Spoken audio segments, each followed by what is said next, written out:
Assalamualaikum warahmatullahi wabarakatuh. Selamat siang semuanya. Semoga sehat selalu. Semoga kita selalu diberikan kesehatan. Amin. Pada kesempatan kali ini kita akan mempelajari tentang ragam bahasa lisan di keterampilan mendengarkan pada BIPA level 7. Baik, langsung saja kita lihat kompetensi dan indikator dari keterampilan mendengarkan ini. Kompetensinya yaitu menentukan gagasan utama berbagai komunikasi ragam lisan yang berupa tuturan spontan yang dihasilkan dengan tempo cepat sebagaimana diujarkan penutur asli, baik melalui media maupun bersemuka. Kemudian indikatornya yang pertama, mengidentifikasi fungsi sosial dan tujuan dari dengaran. Menentukan gagasan utama berbagai komunikasi ragam lisan yang berupa tuturan spontan yang dihasilkan dengan tempo cepat sebagaimana diujarkan penutur asli, baik melalui media maupun bersemuka. Dan yang ketiga, menyampaikan informasi terperinci dari dengaran yang berupa tuturan spontan yang dihasilkan dengan tempo cepat sebagaimana diujarkan penutur asli, baik melalui media maupun bersemuka. Sumber SKL 2017. Kemudian, apa sih ragam bahasa lisan itu? Ragam bahasa lisan adalah suatu ragam bahasa yang dihasilkan oleh alat ucap. Jadi ragam bahasa yang dihasilkan oleh alat ucap kita. Kemudian, dalam ragam bahasa lisan ini, kita harus memperhatikan beberapa hal seperti tata bahasa, kosakata, dan lafal dalam pengucapannya. Jadi, penggunaan imbuhan, mekan, prefiks, sufiks, imbuhan-imbuhan seperti itu harus kita perhatikan. Kemudian kosakata yang kita gunakan dan lafal dalam pengucapannya itu kan harus jelas, harus benar-benar bisa diperhatikan dengan baik atau bisa didengarkan dengan baik. Nah, itu pengertian dari ragam bahasa lisan. Kemudian ada contoh ragam bahasa lisan.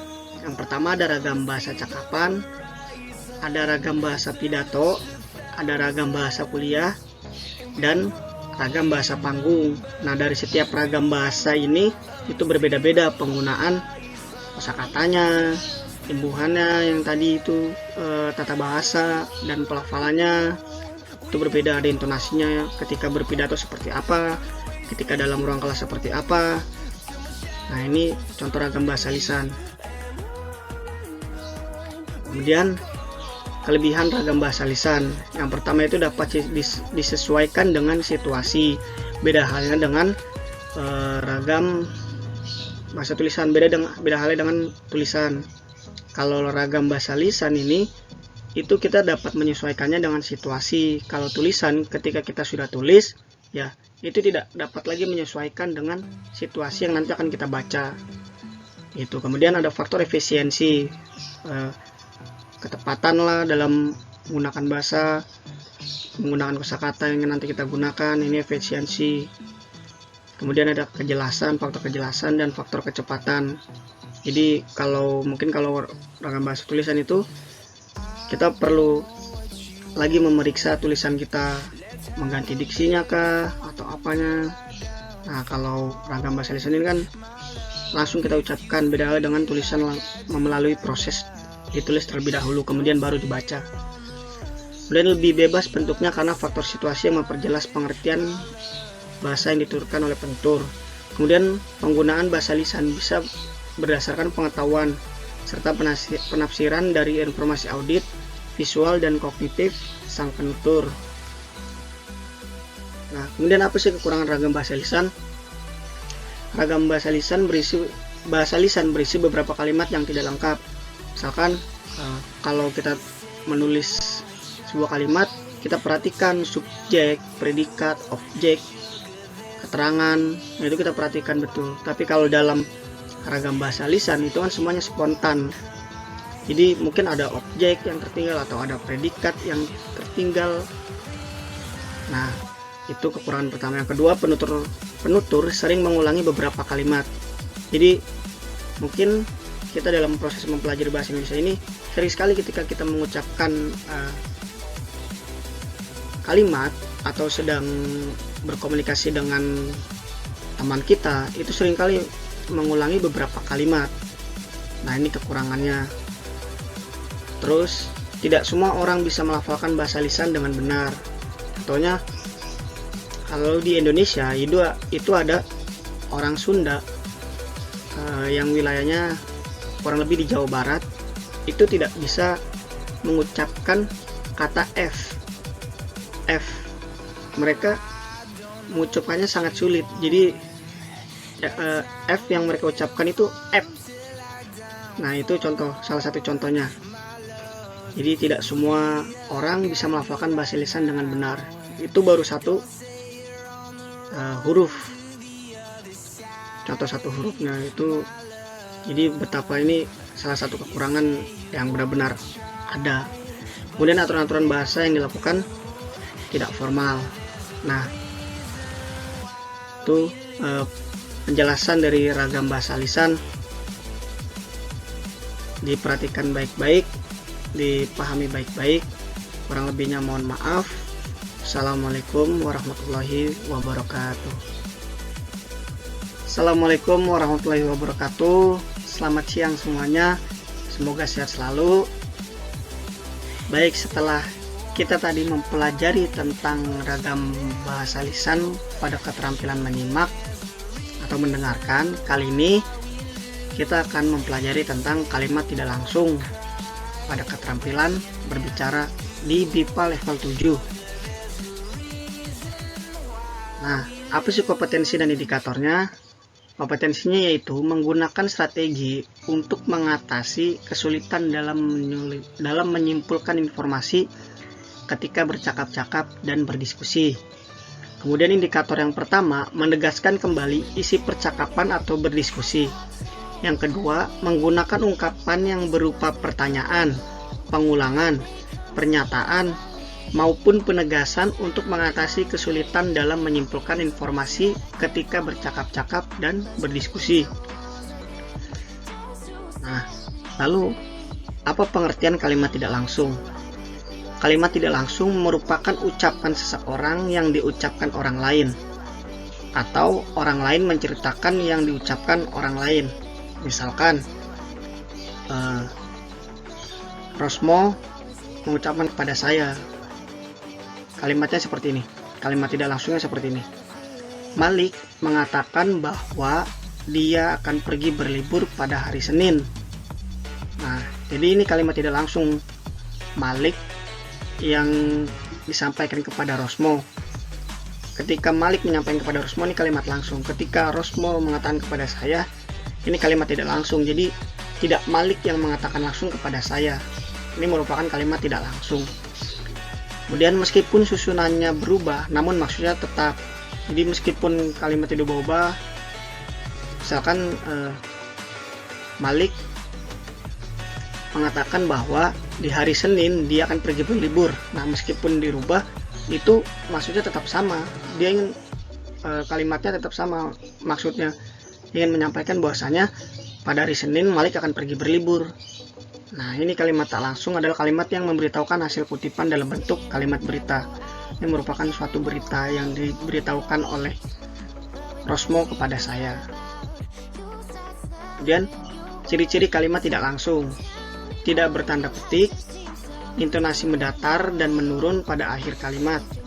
Pelaku yang dinyatakan pada isi kalimat langsung mengalami perubahan, yakni kata ganti orang ke-1 menjadi orang ketiga, kata ganti orang kedua menjadi orang ke-1, kata ganti orang kedua jamak atau kita menjadi kami atau mereka sesuai dengan isinya. Kemudian berkata tugas, bahwa, agar, sebab, untuk, supaya, tentang, dan sebagainya. Tadi contohnya yang bahwa, kemudian ada yang lain itu agar, sebab, untuk, supaya, tentang, dan sebagainya. Bagian kutipan semuanya berbentuk kalimat berita. Nah, ini contoh lainnya. Yang pertama, Rosmo mengatakan bahwa dia akan pulang ke Thailand besok. Kemudian yang kedua, Malik mengatakan bahwa Indonesia negara yang kaya akan budaya. Yang ketiga, Malik meminta Rosmo untuk membelikan Thai tea di Thailand. Nah, itulah kalimat tidak langsung. Semoga dapat dipahami, dimengerti dengan baik. Jika ada pertanyaan, nanti kita akan diskusikan di grup WhatsApp. Kurang lebihnya mohon maaf. Wassalamualaikum warahmatullahi wabarakatuh.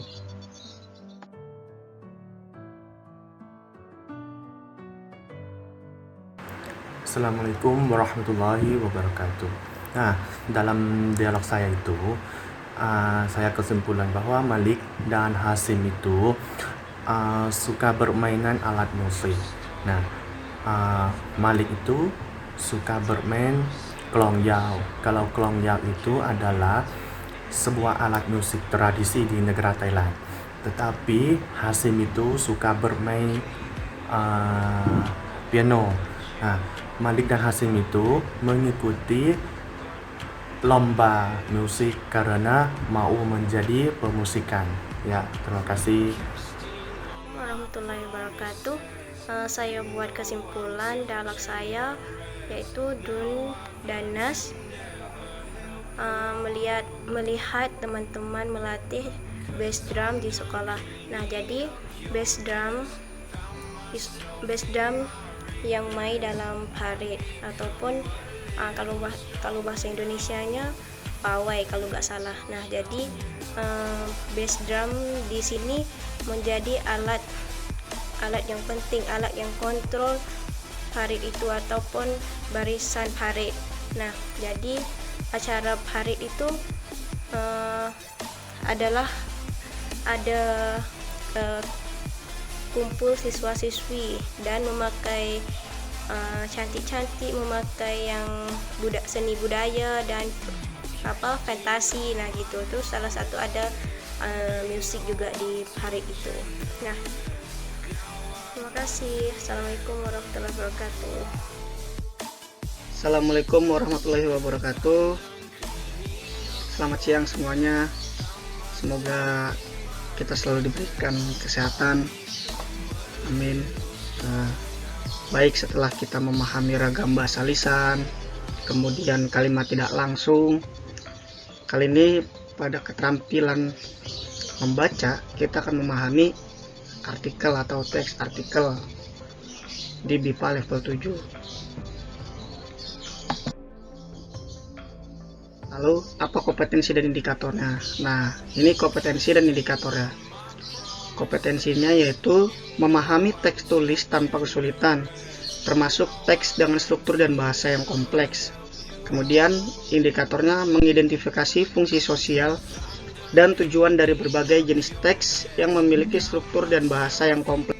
Lalu, apa sih pengertian artikel? Artikel adalah sebuah esai yang sebenarnya lengkap dengan panjang tertentu yang dibuat untuk dipublikasikan melalui koran, majalah, buletin, dan lain-lain, dan bertujuan untuk menyajikan ide-ide dan fakta-fakta yang dapat meyakinkan, mendidik, dan menghibur. Jadi kalau dalam KBBI itu artikel artinya karya tulis lengkap. Misalnya kalau di sini ada majalah, nah artikel itu kan sebuah esai, nah kita tulis dalam sebuah majalah, lalu kita tuliskan artikel itu tujuannya untuk apa, meyakinkan, mendidik, atau menghibur. Kalau mendidik bisa kita pilih misalkan tentang menjaga kebersihan alam atau menjaga kebersihan lingkungan. Nah, kita sebutkan masalahnya secara sepintas di situ. Nah, ini yang disebut artikel. Kemudian ciri-ciri artikel. Suatu karangan karya tulis bisa dikatakan sebagai suatu artikel apabila memiliki ciri-ciri sebagai berikut. Tulisannya singkat, padat, jelas, dan pembahasannya lengkap dan tuntas. Jadi artikel yang kita tulis itu, ciri-ciri artikel itu singkat, padat, dan jelas. Kemudian sumbernya dari fakta yang ada. Nah, misalkan tadi kita menulis tentang kebersihan alam atau menjaga kebersihan lingkungan. Nah, masalahnya itu apa? Misalkan banyak sampah berserakan. Nah, ini sebuah fakta yang ada, tidak dibuat-buat. Kemudian bersifat faktual sesuai dengan data yang diketahui oleh si pengarang. Jadi kita pun perlu mencari data-data, bisa kita cari misalkan dari dinas kebersihan atau dari mana. Ini data-datanya itu bersifatnya faktual, tidak dibuat-buat. Kemudian original. Nah, ini ciri-ciri artikel. Selanjutnya ciri-ciri artikel yaitu isi yang disampaikan sesuai dengan fakta yang didapat dari narasumber dan bukan dari pemikiran penulis. Kemudian isinya bisa berupa pemaparan biografi tokoh, kisah-kisah perjalanan, argumentasi, peristiwa, atau hal fakta lainnya. Nah, itu selain membahas tentang kebersihan lingkungan, kita juga bisa membuat kisah-kisah perjalanan dari tokoh-tokoh, misalkan Jenderal Sudirman ketika berperang. Nah, ini salah satu tokoh pahlawan yang ada di Indonesia. Yang terakhir, gagasan atau topiknya harus menyesuaikan dengan kebutuhan pembaca atau masyarakat umum. Jadi kita pun harus memperhatikan kebutuhan dari pembaca dan masyarakat umum. Nah, inilah penjelasan dari artikel atau teks artikel. Semoga bermanfaat. Terima kasih. Wassalamualaikum warahmatullahi wabarakatuh.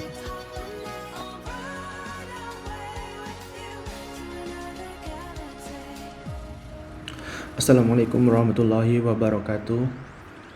Saya akan membacakan artikel tentang rinding alat musik tiup pengusir hama.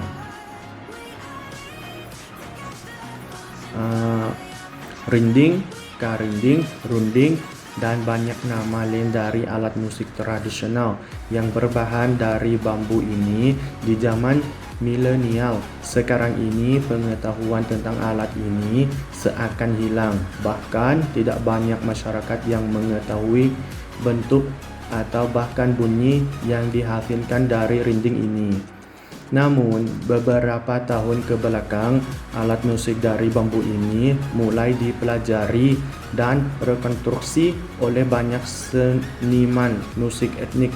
Dalam sejarahnya, alat musik ini mulai dikenal oleh masyarakat Malang sejak dahulu. Masyarakat pertanian di tahun 1970-an atau bahkan ke bawahnya pasti mengetahui rinding ini.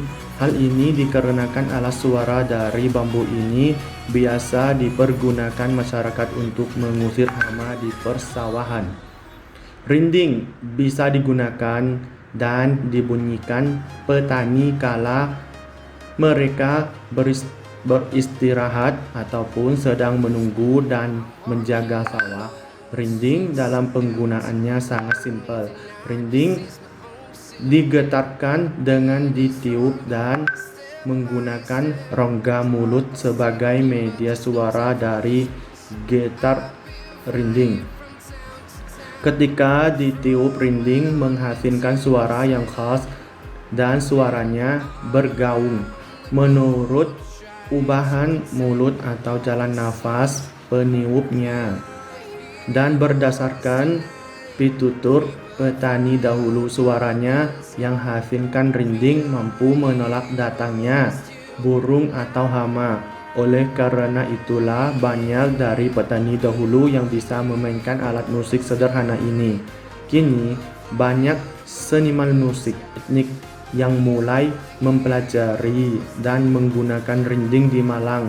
Salah satunya adalah pemain teater celoteh. Dirinya selama 2 tahun terakhir sangat antusias dalam masyarakatkan pengetahuan tentang rinding Malang.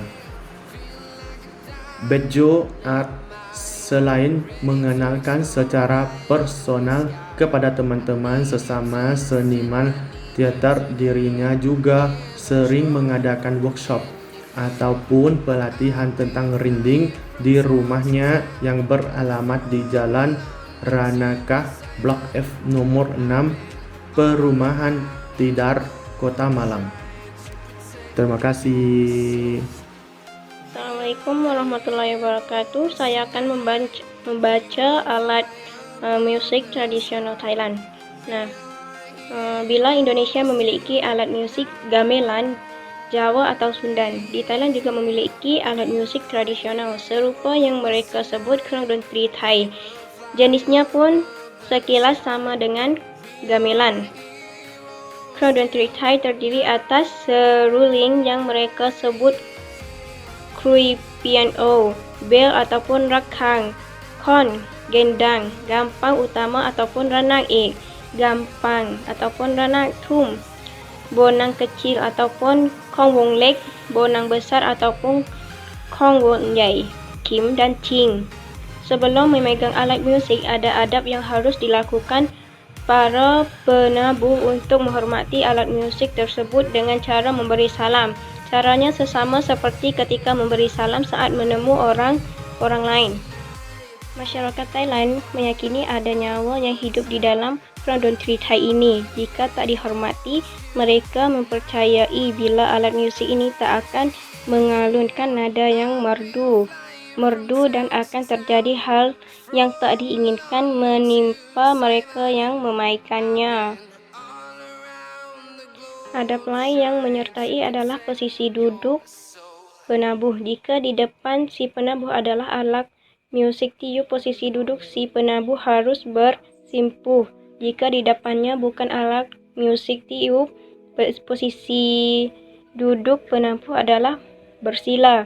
Kedua aturan ini berlaku untuk penabuh perempuan maupun laki-laki. Posisi tubuh pun harus tegak namun rileks.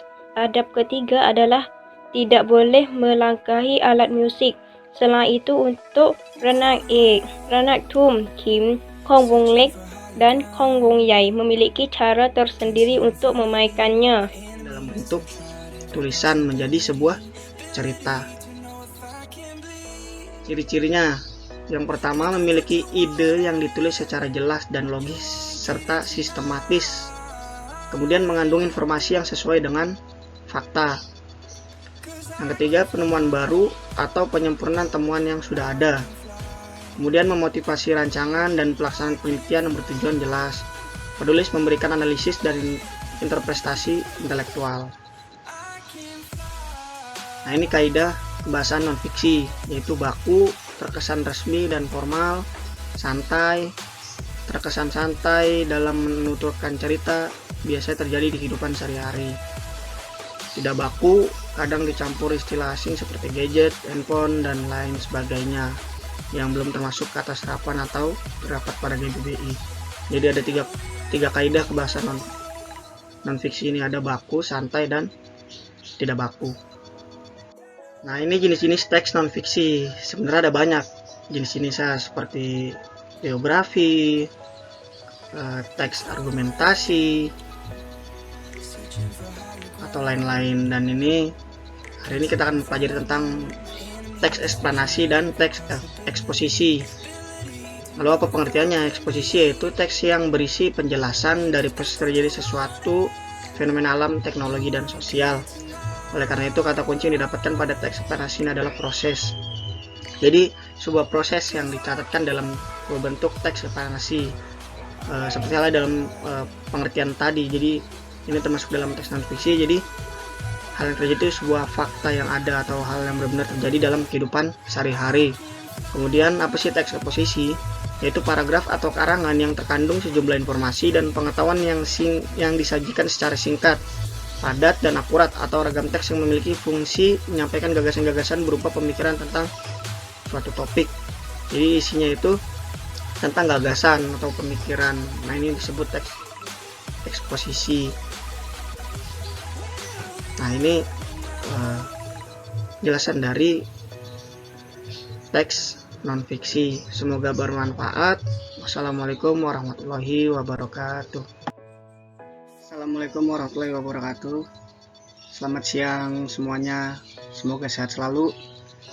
Baik, untuk keterampilan terakhir yaitu tata bahasa. Nah, kita akan mempelajari tentang kata kerja atau verba. Ini kompetensi dan indikatornya. Kompetensinya yaitu menguasai penggunaan tata bahasa dan kosakata dalam berbagai jenis teks yang diajarkan. Kemudian indikatornya menggunakan ungkapan yang tepat dalam presentasi, debat, dan laporan. Pengertian dari kata kerja yaitu verba atau kata kerja merupakan kata-kata yang menyatakan suatu perbuatan atau tindakan, proses, gerak, keadaan, atau terjadinya sesuatu. Verba menduduki fungsi sebagai predikat dalam kalimat. Jadi biasanya kata kerja ini menduduki predikat di dalam kalimat. Dan ciri-ciri dari kata kerja. Yang pertama, dapat diberi aspek waktu seperti akan, sedang, dan telah. Contohnya, akan mandi, akan tidur, sedang makan, dan telah pulang. Yang kedua, dapat diingkari dengan kata tidak. Contoh, tidak makan, tidak tidur, tidak pergi, dan lain-lain. Yang ketiga, dapat diikuti oleh gabungan kata dengan plus kata benda atau kata sifat. Jadi dengan plus kata benda atau kata sifat. Contoh, pergi dengan adik, menulis dengan cepat. Ini dengan plus kata benda atau kata sifat. Contohnya itu dengan adik, menulis dengan cepat. Dan jenis-jenis kata kerja berdasarkan fungsinya dalam kalimat. Ini jenis-jenisnya berdasarkan fungsi di dalam kalimat, yaitu sebagai predikat. Yang pertama, kata kerja penuh, yaitu kata kerja yang langsung berfungsi sebagai predikat tanpa bantuan kata-kata lain. Yang kedua itu kata kerja bantu, yaitu suatu kata yang memiliki fungsi khusus kata kerja utama. Ada 3 jenis kata kerja bantu, yaitu yang pertama, kata kerja bantu yang menyatakan keharusan. Harus, mesti, perlu. Contoh dalam kalimat, saya harus belajar sekarang. Ayah perlu menghubungi pimpinannya. Kata kerja bantu yang menyatakan kemampuan. Sanggup, mampu, boleh, bisa, dan dapat. Yang posisinya sebelum kata kerja utama. Contoh dalam kalimat, mahasiswa boleh pulang sesudah menyelesaikan tugas itu. Ia sanggup menghubungi polisi. Yang ketiga yaitu kata kerja bantu yang menyatakan keinginan. Ingin, hendak, mau, dan suka, yang dapat langsung diikuti dengan kata kerja penuh, kata benda, atau kata sifat. Misalnya, ayah ingin membeli sebuah rumah. Ibu hendak pergi ke Jakarta. Kakak ingin kurus agar kelihatan lebih menarik. Nah, itulah penjelasan dari kata kerja atau verba. Disimak dengan baik-baik. Kurang lebihnya mohon maaf. Wassalamualaikum warahmatullahi wabarakatuh.